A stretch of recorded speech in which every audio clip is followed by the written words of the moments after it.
Buonasera e ben ritrovati con l'informazione flash di New Sicilia.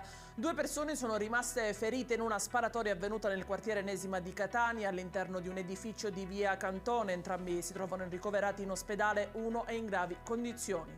Incidente mortale sul lavoro nella zona industriale del Siracusano. La tragedia è avvenuta all'interno di un'azienda di Augusta.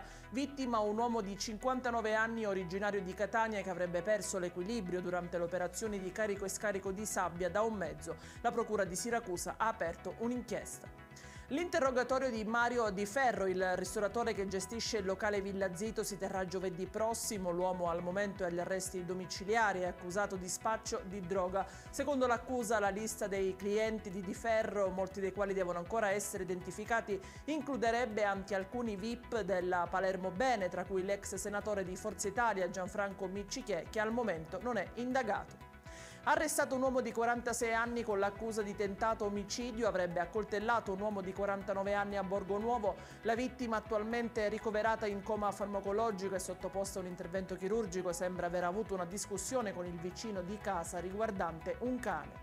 E in chiusura il meteo, continua il bel tempo nell'isola. Secondo le previsioni di domani il cielo sarà prevalentemente sereno, non si escludono comunque deboli piogge nella Sicilia nord-orientale. Le temperature resteranno alte. Ed è tutto per questa edizione, nuovi aggiornamenti domani. Arrivederci e buona serata.